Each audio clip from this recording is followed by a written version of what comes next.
Golden State Media Concepts Fantasy Football Podcast is your one-stop shop for fantasy football news and advice. Can't decide on who to draft on the first round? Going gaga on how to line up your team. Got you covered. Traditional leagues, dynasty league, PPR league, IDP league, even daily fantasy football league. Join us as we break down all the questions of fantasy football. It's the Golden State Media Concepts Fantasy Football Podcast.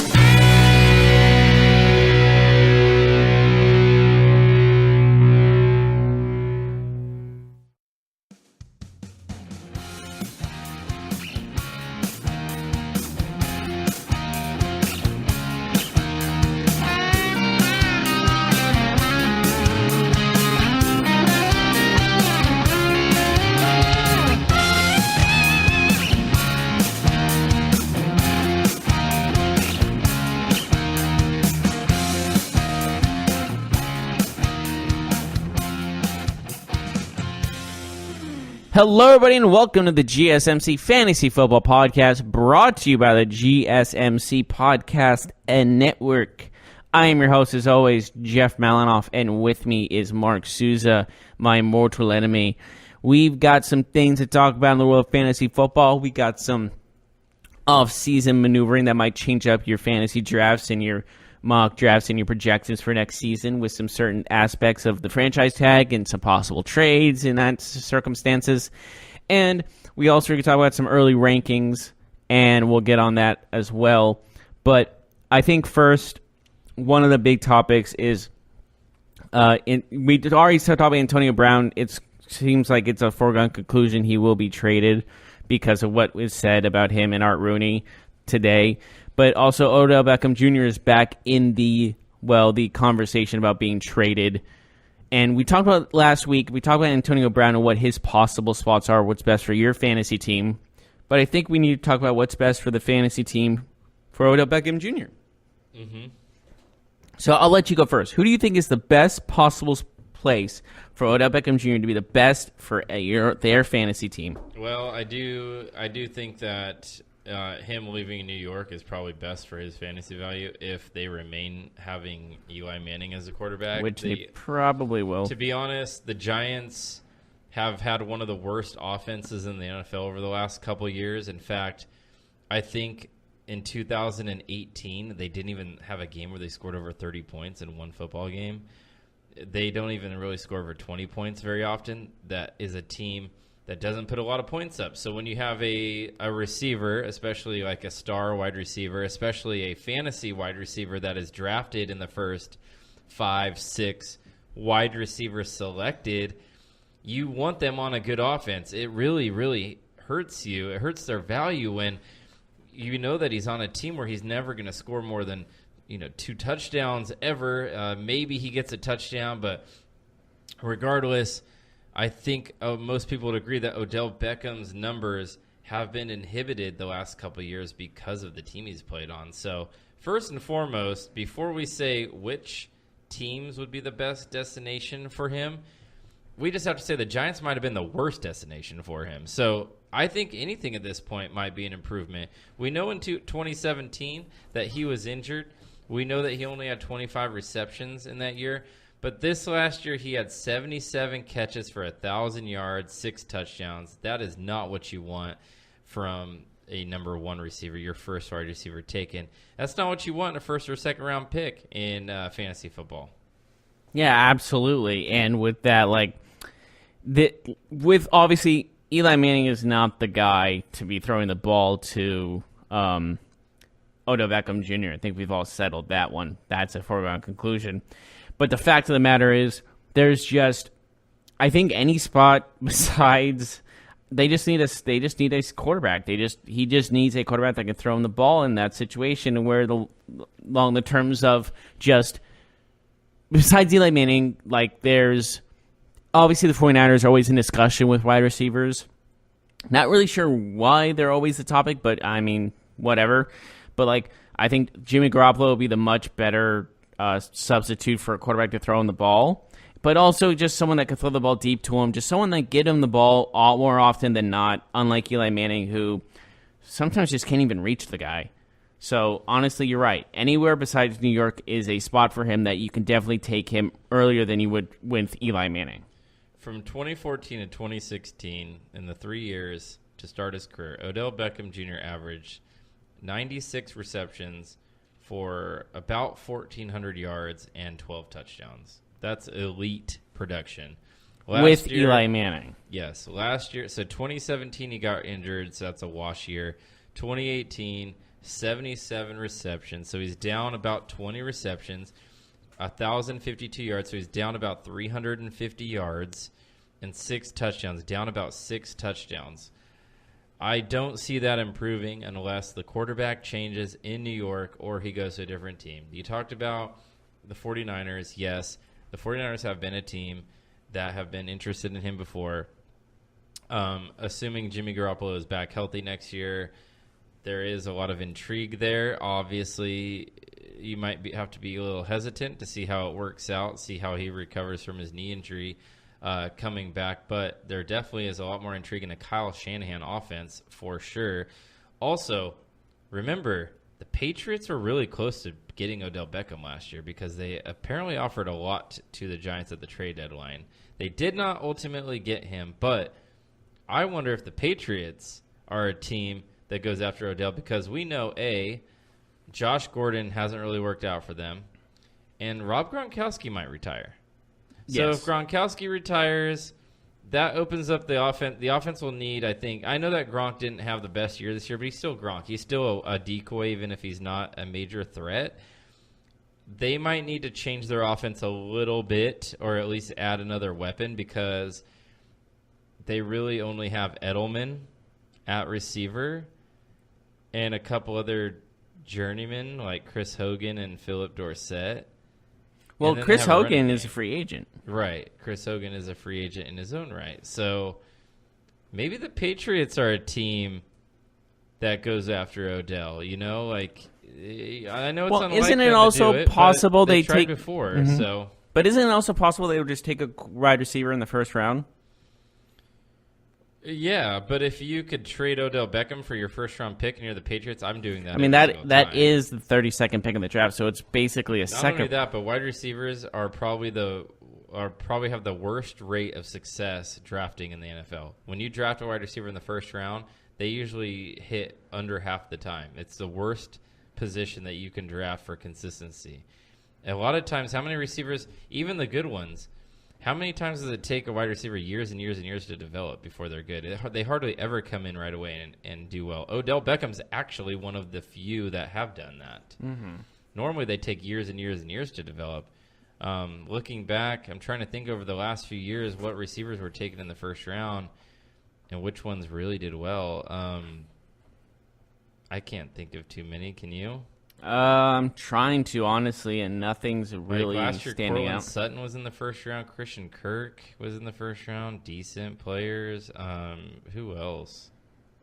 Gosh. No wide receiver of note. They're not really that. They don't usually come out that strong. I've only remembered bust at wide receivers, to be honest with you. But that kid from Ole Miss is mainly the one I was talking about, that the Patriots might consider trying to pick up if they can't get a Odell Beckham Jr. Right, but you never know who's going to be available. You're talking about the huge one, right? The huge guy? the guy that's a monster among men. Yeah, but the thing may not even be there. Right? True, very true. But the thing is with the Patriots, if you cannot just trade just one first round pick, you got to trade multiple. Mm-hmm. Because your only first round pick is not going to be good enough. Yeah, I mean, I don't know what the offer was even the first time, but there were reports that they almost pulled off a deal with the Giants last year, so I don't even know what that looked like. But I mean, Odell Beckham on the Patriots, that'd be nice. Even though Tom Brady isn't really a downfield thrower anymore, Odell Beckham's really good at catching the short intermediate routes and taking him to the house. So. We need the Patriots to be any better, right? Mm-hmm. The classic saying, are you kidding me? Yeah, there's also other places where I don't know if he'd do well, like Oakland. I don't know. They don't have a quarterback. They have Derek Carr, but he's a serious question mark still to me. Mm-hmm. But, I could see I know this is I'm just thinking of The Colts. Yeah, maybe the Packers. Yeah, maybe.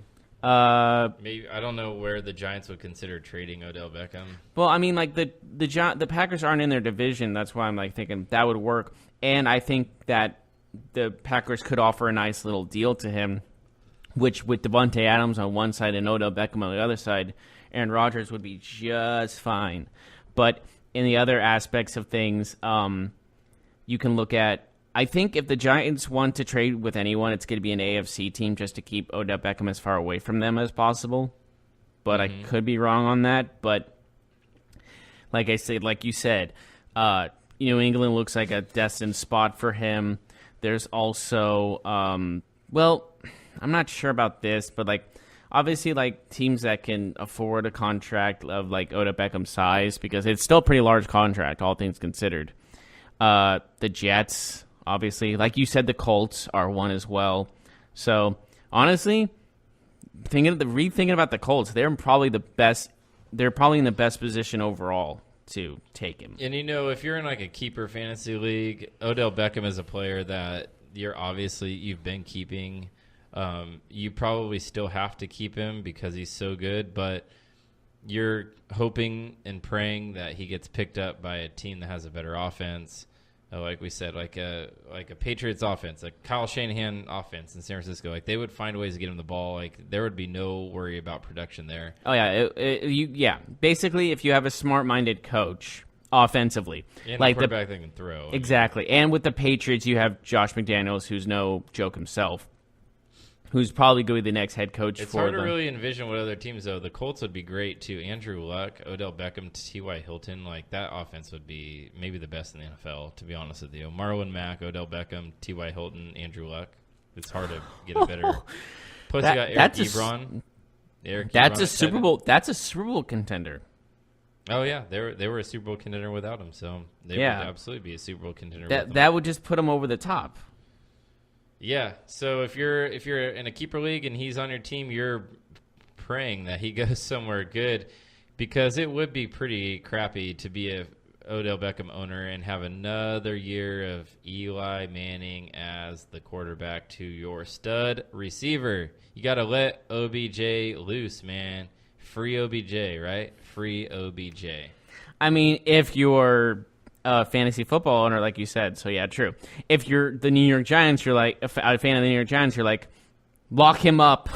But then on the flip side, if you're an owner of Saquon Barkley, you're saying don't trade OBJ, because you want that guy on your team if you have Barkley, because you want Saquon Barkley to be in a position where defenses have to watch Odell Beckham, because if they get rid of Odell Beckham, it makes Saquon Barkley's job harder. It makes him maybe have less touchdowns next year, maybe less overall yards. Who knows?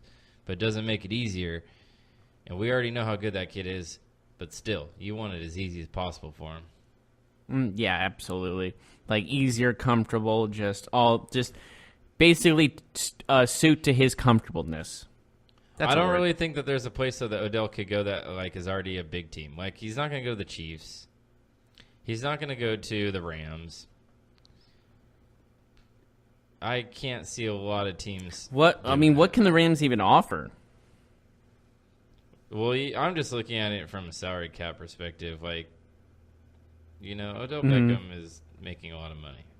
Yeah, oh, absolutely. That's why you got to look at. That's why like the Jets are one of those teams that could definitely take care of that. And the Colts are obviously. Do the Giants trade with the Jets? Yes, they're not in the same division, but they are. In New York. The same I get it, but I'm just more brainstorming like who's financially capable. But again, doubt the Jets are a very doubtful team. But again, it's one of those things in where it's just financially logical for the Jets to even to at least attempt it. Yeah. So Odell Beckham will be making $16 million this year, 14, and then 14, and then 13, and then 13. So it's actually not that bad of a contract if you look long term. If you think he's going to stay healthy and productive, $13 million in the last 2 years of that contract, when the salary cap is expected to go up by a lot, that actually could be a bargain at that point. Yeah, but also it's like that's still a lot of money. Oh, yeah. Oh, yeah. It's not easy to get It's more rid money of. than Antonio Brown. It's more money guaranteed than Antonio Brown, too. Mm-hmm. So, Yeah, absolutely. anyways, we should go to a break. Yes, we should. And when we come back, we'll be talking about other possible areas when it comes down to the free agent market that's coming up, as well as some transition and franchise tags that could benefit your fantasy team. We'll be right on that when we return.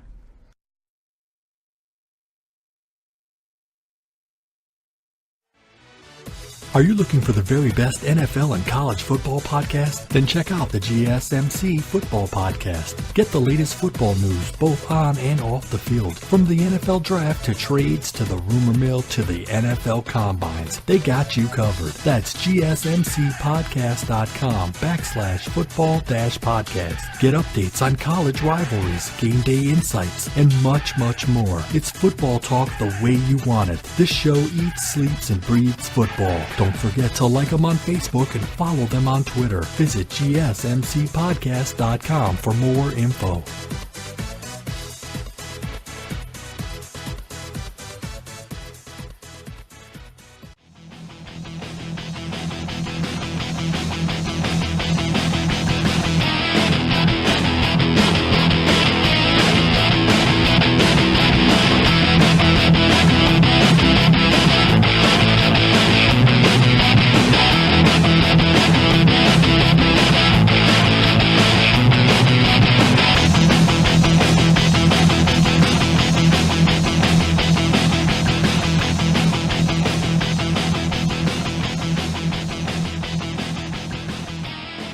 Welcome back, everyone, to the GSMC Fantasy Football Podcast. Just finished talking about the Odell Beckham Jr. situation and others along around that situation. Now we're moving on to, well, you have some rankings, don't you? Yes. Fantasy Pros, they have their... Great website, by the way. Their early 2019 fantasy rankings. So let me pull those up here. It's always nice to look and see what's happening right now, because we know this is going to change. Mm-hmm. Like, we know this is going to change big time, right? Because yeah. This is what happens, right? Like, we've even seen the value change. Yeah, in the last, the free agency hasn't even happened yet, so. Mm-hmm. So, let's go first. Should we do? I think we should do overall first. Okay. Overall. I do like to wear overalls, so no, I'm kidding. Continue. So the number one overall ranked player as of today for 2019 fantasy football is Saquon Barkley. Makes sense. Number 2 is Ezekiel Elliott. Okay. Number 3 is Todd Gurley. Okay, makes sense. He's coming off an injury, though, so that's going to be a big factor. Or is he? We don't know. I think he is. Number 4 is Christian McCaffrey.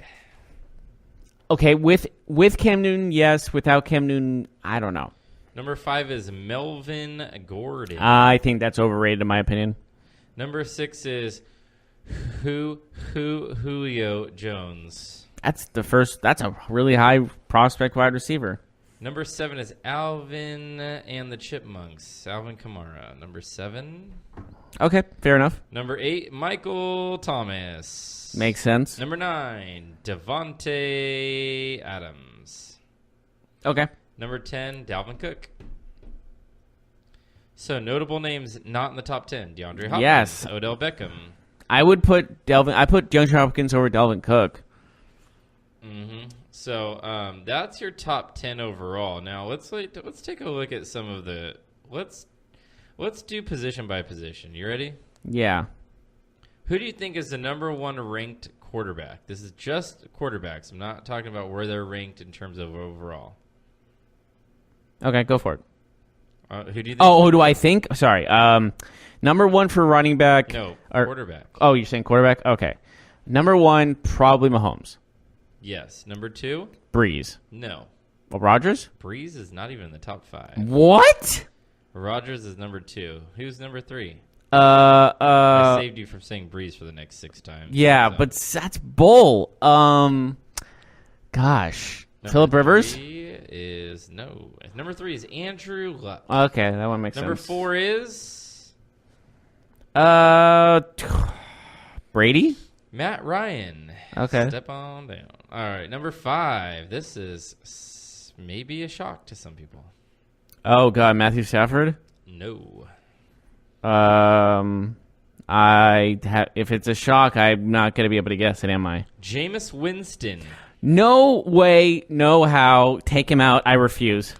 Remember how good Tampa Bay's quarterbacks were last year.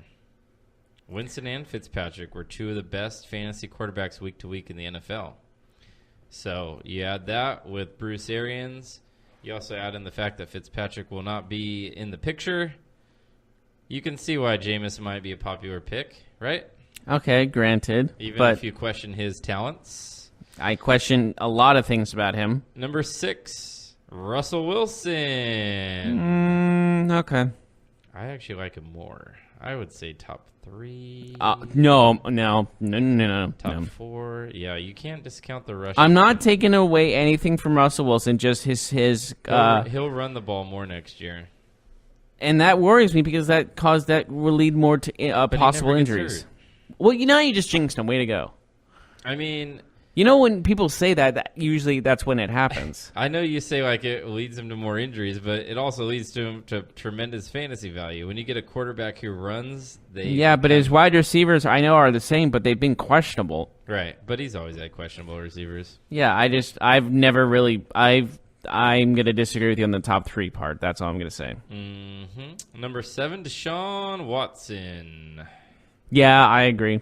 Number 8 is Cam Newton. This is obviously assuming he's healthy. Yes, if he's Number healthy. 9 yes. is Drew Brees. I would still put Breeze ahead of Wilson in my opinion. Number 10, Big Ben Roethlisberger. Without Antonio Brown and Le'Veon Bell, I know he still has Juju, but Juju's going to be looked at Number 11, Baker Mayfield. after his season makes sense.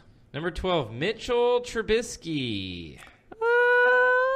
Okay, Number 13, Phillip Rivers. that's really low for him because he had a pretty good season last Number season. 14, Lamar Jackson. He's just a running back.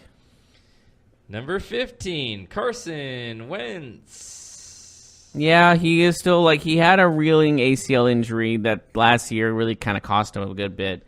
So yeah, that makes sense. Number 16, Jared Goff. That's probably about right. Number 17, Jimmy Garoppolo. It's coming back from ACL injury, makes sense. Number 18, Tom Brady. Tom Brady, okay, it's pretty low, but he's never really he's not a stat stuffer, This so. tells you how good and how you don't need to pick a quarterback high because there's good quarterbacks. They were in 18. This is number 19, Kirk Cousins. He had a pretty disappointing season last season, so I understand why he Pretty dropped. decent fantasy season last year. Disappointing in real life, but not for fantasy too much. I thought he was pretty good. His numbers were good. Yeah, but there was still a lot to be desired. Yeah, Dak Prescott's number 20. Okay. And then I'm just going to rifle these off. Stafford, Darnold, Mariota, Carr, Dalton, Eli, Rosen, Tannehill, Flacco. Now we're just getting into we have no idea where these players are going to play next year. So The fact that Eli Manning's above Joe Flacco really says how much that trade was not good for Denver. Yeah, so that's your quarterback rank. Let's go to running back. All right, so you know who the top 7 are because the top 7 were in the overall top 10. That again was Barkley, Elliott, Gurley, McCaffrey, Gordon, Kamara, and Dalvin Cook. Now, who do you think are 8, 9, and 10? Is Nick Chubb on that list? Nick Chubb is not on that list. Really? He has dropped 8 spots in the last week. He Wow. was number 8, and now he's number 16 because of the Kareem Hunt move. So is Kareem Hunt above him? No. Okay. They both just screwed each other. Mark Ingram? No. Okay. Let's think here. Marlon Mack? Actually, no. Really? Le'Veon Bell wasn't on that top list, Le'Veon right? Bell He is wasn't? number 10. That's out what I of thought. 8, 9, and 10. Okay. So Le'Veon Bell. Talk about a big drop. David Johnson? David Johnson is number 14. Wow. Okay. Matt Breida? Matt Breida is nowhere to be found. I just thought he had a pretty solid season, all things considered. He's not the starting running back. So this is Jerick McKinnon? It's number 23. Oh, wow. Okay, sorry. I just had to think of that. Aaron Jones is number 8. Aaron Jones. Impressive Green Bay running back. Right. I forgot about him. James Conner is number 9, and then Le'Veon Bell, number 10. Okay. They are assuming, by reading into this, they are assuming that that Le'Veon will be on a different team, obviously, because I don't think both of them will be in the top 10. Number 11 is Joe Mixon, and then we have Leonard Fournette. Leonard Fournette's a big question mark because I have no idea where he's going to be even playing next season. Then we got Chris Carson, then David Johnson. And Chris then Carter, Michel, then David Johnson. Then Sony Michel, then Nick Chubb. Sony Michel's pretty low, all things considered. Well, he's a New England running back, right? I mean, I guess. Can't be trusted. You can't be trusted. That's true. Oh, that's disturbing. Wasn't. But that doesn't matter in these rankings. I mean, I guess. You cannot trust a New England running back. That is just like the tale as old as time right there. You know, like in fantasy football, it's, you know, draft running backs, a lot of them, and don't draft a New England running back. Like, that's kind of the mantra, right? Because every time you think that one of their running backs is going to be the guy, they just give the ball to 5 different dudes. And then you're like, sweet. Touche. Sweet. Rex Burkhead is stealing all the touchdowns. Rex Burkhead. Not laughing at his name, even though that's pretty funny. I'm like laughing Sonny at just Michel a lot, but the fact is that, look, man, he's not going to catch any passes. That sucks. That really hurts the fantasy value. And he loses goal line carries to Rex Burkhead. Like, ouch. You know? Like, yeah, he has good unnecessary, games. isn't it? He has good games, but it's hard to rely on him to be Is good that every week. Belichick or is that Josh McDaniels? Oh, that's both of them. That's just how they are, though. So That's how their receivers are, too. So if Josh McDaniels does take over as the new head coach after Belichick is gone, that's still going to be a thing, isn't it? Probably, because they like to use multiple running backs, so it is frustrating. You know what? Derrick Henry's number 17, and I find that way too high. Way too high. He had some pretty good games, all He things had considered. like 2 good games. And then he had like 12. And you terrible. could do better? I probably could. Yes, absolutely. Do you remember Derrick Henry last year at all? Like, honestly. He did help them win a playoff game. Derrick Henry last year? The Titans? No. Like, are you saying this season that just happened? Do you remember his games last year? He had multiple games over 200 yards. Yeah, he did, and he was a free agent when he had those games. Why was he a fantasy football free agent when he had those games? Well, man, Because he was absolutely god awful. Man, nothing but negativity. I'm speaking the truth. Well, he was a free agent in like 80% of all leagues last year when he had his crazy 200-yard game. And also, the fact of the matter is, when it comes down to running backs, there's a lot of talent, and just some people just get looked over. That's all I'm going to say about that. Yeah, but for Derrick Henry, look, he had a couple of good games, but I'm not going to fall in love with that because I remember all the bad. I would honestly consider him, like, if after the draft is over, and picking him up as one of my backups when it comes down. He's going to get picked. He's not going to be a free agent after the draft. I mean, he's ranked 17 on Fantasy Pros. Like, he's not going to be undrafted, but 17? Ooh. He's higher than Philip Lindsay.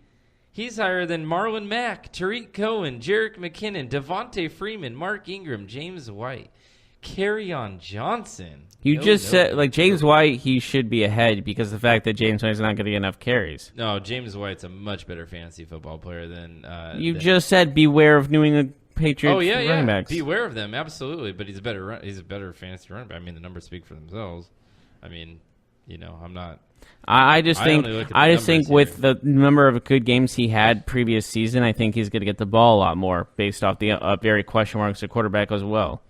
So yeah, I think he's going to get more opportunities. I will say, if there is a New England running back that's consistent, it is James White because he has a strong hold of the passing game. Like he is one of Brady's favorite receivers, even though he's a running back. He gets the ball consistently. Yeah, man. Derrick Henry last year had one of the craziest outbursts because he had 238 yards He also had a game right after that for 170 yards.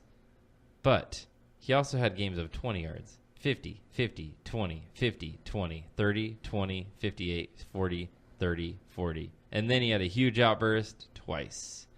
So he is a conundrum, right? You know, I'm still going to have hopes for the guy next season. I really do. He could be good for them. I don't know what the problem was. It always makes you wonder, right, though, when a guy is very limited in what he can do with the football, and then he kind of breaks out for a couple big games, and then he kind of goes back. You know what that reminds me of? It reminds me of Isaiah Crowell. Right. Who's also had a couple of huge games. I know who that is. Like every once in a while, Didn't he have a 200 game himself? He's had a couple. Every once in a while, that dude has like a monster fantasy football game, and then he goes back to 30 yards a game, 20 yards a game. Derrick Henry obviously has potential. He's a massive human. I don't even know if there's a bigger running back in the history of the game, to be honest with you. You know how big that guy is? He looks so considerably bigger. He's 6'3", 250. That's got to be the biggest running back in the NFL, right? At least height and weight. Like maybe there's a guy. Man's a monster. He's just so big. It's crazy, man. Yeah, that is a interesting. Would you say that he should be higher than Philip Lindsay? I mean, even though you like him, Philip Lindsay's a big question mark still to me because of the fact they got Flacco and but who they had knows. a crappy quarterback last year too. True, he still tore it up. But I think this guy. I just feel like I have a gut feeling that the Broncos are just going to throw the ball deep more with talking Flacco. About a Pro Bowler, Philip Lindsay, on a bad football team with a bad offense, and he made the Pro Bowl. Like, you got to say, man, that's pretty Wasn't impressive. he a reserve, though? Yeah, maybe. I don't know. He made the Pro Bowl. He's the first. I always put reserve undrafted rookie to make the Pro Bowl. I always put reserves as with an asterisk. Yeah, but it doesn't matter. Like, the fact is that he was one of the best running backs in the league last year, you know? And he was a rookie, and he had a crappy quarterback. So I like Lindsey more than Henry all day. What about Marlon Mack? Marlon Mack is 5 spots behind Derrick Henry. Yeah, I disagree with that. Marlon Mack should be top 15. What about Devontae Freeman? Do people just forget that Devontae Freeman is actually productive? Yeah, he's just not the best, but he's productive. He's had a struggled season. Well, he was hurt. Yeah, he got got hurt last year. And I think that's one of the reasons he's dropped so low. Mark Ingram is also 27th on this list, and he's going to be a starter somewhere. True. Well, I mean, this is all going to change. Like, this isn't going to. early season. Yeah, this isn't like it's going to stay like this. Yeah. Yep. But we should move on to wide receivers. Who do you think is the top 5? You already know that Julio, Michael Thomas, and Devontae Adams are the top 3. And let's see, number 4 with DeAndre Hopkins. It is. He is way too low. Who's number 5? Odell Beckham. He is, surprisingly. Who's number 6? I don't know because of the fact we don't know where he's going to end up. But Antonio Brown. He is not. That's what I thought. Okay. Let me think here. So let's go with. You said T.Y. Hilton already? I have not mentioned. Oh, you T.Y. haven't? Hilton, So but he T.Y. is Hilton? not that person. Okay. I know maybe Juju. Nope. Number 6 is A.J. Green. See, I have my doubts with that because he's so injury prone. Number 7 is. Did I mention him already or no? No. Okay. Brandon Cooks?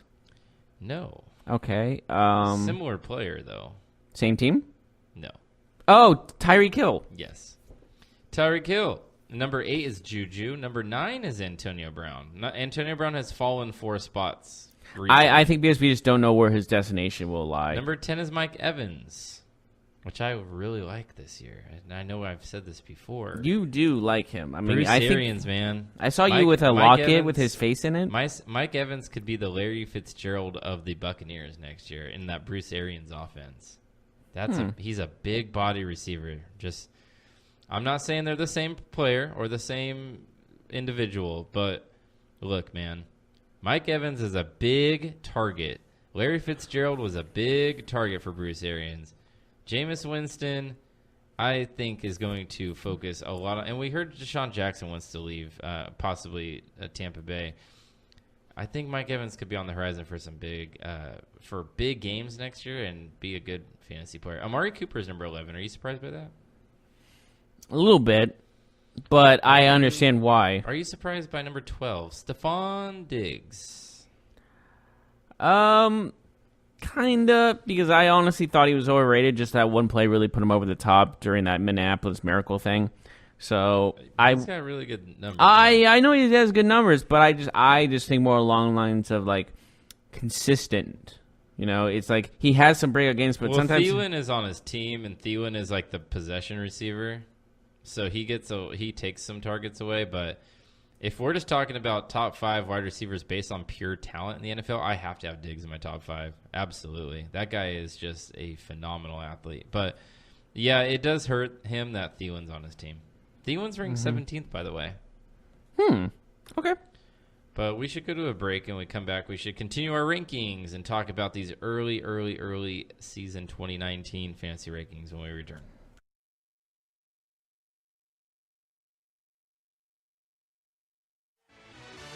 Check out the show that's built on the MMA. From the UFC to extreme cage fighting, they got the fights covered. Check out the GSMC MMA podcast. Get the latest news on past or upcoming fights. Join us as we talk to and about some of the biggest names in the MMA, past, present, and future. When it's the fight game, there's just one show to check out. GSMCpodcast.com/MMA-podcast. Don't forget to like them on Facebook and follow them on Twitter. Visit GSMCpodcast.com for more info.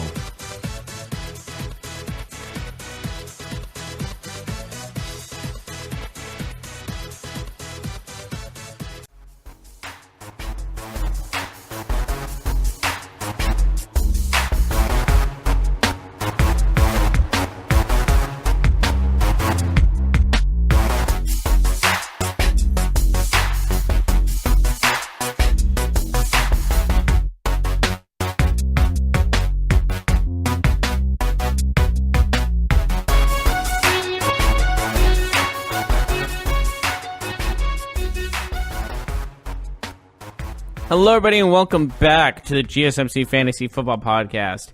Just doing our rankings of positions. I think we have more positions to rank. We still have wide receivers. T.Y. Hilton was number 13.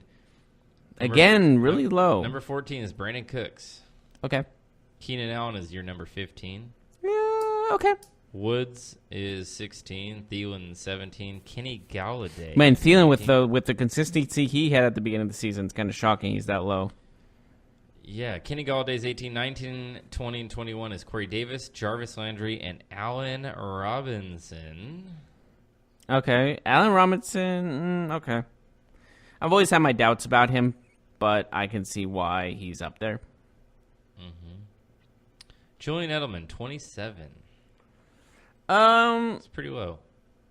Yeah, but again, he's more of a playoff guy than a regular season guy, if that makes sense. He's also a PED guy. Ouch, that's a little harsh. Hey, I only speak the facts. Okay, Skip Bayless. Nope. I only speak the facts. That's not what Skip Bayless does. Yeah, he says he does do the facts. That's the joke. He got popped for PEDs. I'm not saying I'm not accusing him. That's just me relaying facts. Travis Kelce is your number 1 tight end. Who's your number 2? Who is the fantasy person? Travis Kelce was? Travis Kelce is the number 1 tight end by far. I believe I should be George Kittle, but it's going to be Zach Ertz. Zach Ertz is number 2. He's also the number 19 overall player. George Kittle is the number 26 overall player and the number 3. I hate the fact that he's behind Zach Ertz. I understand Zach Ertz is great, but he had a much better season than Zach Ertz. Well, they both had a really good season. I don't know about much better. Did he have a better fantasy season than Zach Ertz? It's pretty close. Well, he broke the receiving record. He should have. Well, yeah, but Ertz broke a record in his own right, too. Last year was just a record-breaking season. Zach Ertz set the record for most receptions last year by a lot. 116 receptions for 1,100 yards and 8 touchdowns. Well, okay, I'm going to say it like this. Who else was on that receiving core that wasn't Jeffrey, hurt? Golden Tate, Nelson Aguilar. Mm-hmm. They have a lot of good receivers, actually. I know, but they were nowhere to be seen throughout the season. Well, what do you mean? Jeffrey? What are you talking about? Jeffrey wasn't anywhere to be seen? I mean, he didn't have the numbers as you would expect him to have. He usually has much high numbers, but he kind of had some low numbers, all things considered.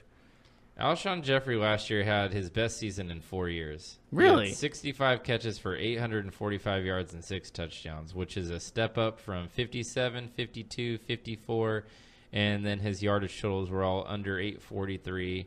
In 2017, though, he did have more touchdowns. He had 9. Last year he had 6. But, I mean, I don't know.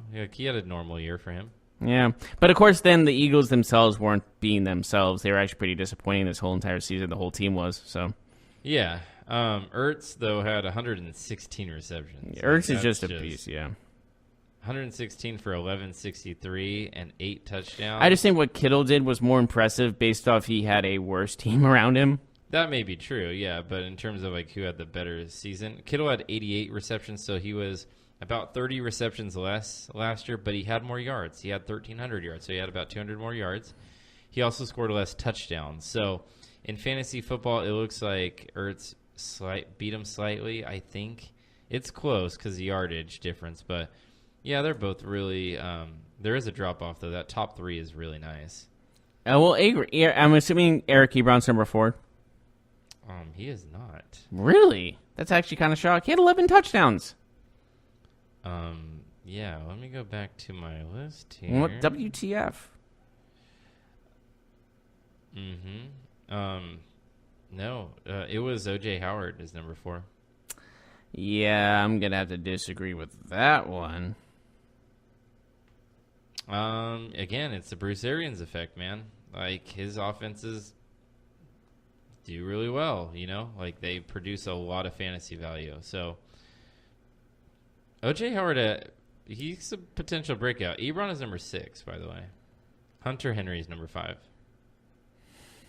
Yeah, once again, I'm gonna have to disagree. Evan Ingram is number 7. I actually think Evan Ingram might be higher, but again, it's that quarterback situation. Yeah, absolutely. But I think Eric Graham, with the amount of touchdowns he had, I think he should have been number 4. That's just my personal opinion. David Njoku could be higher too. He's number 8. Rob Gronkowski's number 9 right now. He's not going to be on that list because he's retiring. That's just how I see it. You also forget about something with Indianapolis when you talk about Ebron. It's Jack Doyle. Jack Doyle will definitely take away targets from Ebron like he did last year when he was healthy. He got hurt, and then Ebron went back to being that's the guy. Why he dropped in theory. Okay, that makes sense. Yeah, because Andrew Luck likes to spread it around the tight ends a little bit. So he likes to spread around with everybody. He's a very unselfish quarterback. Yeah, he's a smart player, and he goes through his projections. He doesn't really have a favorite. Well, T.Y. killed him. Well, yeah, but like it's not like he ignored everybody else to go for him. You know, it's like one of those things in where he looks for everybody, but he always trusts T.Y. Hilton when he throws it. Mm-hmm. So just that's how that works.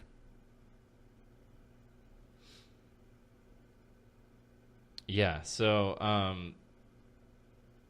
that's where we're at with the tight ends.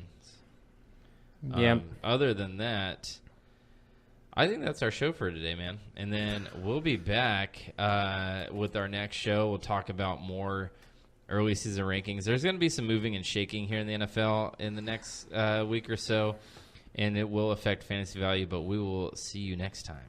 Yes, have a good day, everybody. You've been listening to the Golden State Media Concepts Fantasy Football Podcast, part of the Golden State Media Concepts Podcast Network. You can find this show and others like it at www.gsmcpodcast.com. Download our podcast on iTunes, Stitcher, SoundCloud, and Google Play. Just type in GSMC to find all the shows from the Golden State Media Concepts Podcast Network. From movies to music, from sports to entertainment, and even weird news. You can also follow us on Twitter and on Facebook. Thank you, and we hope you have enjoyed today's program.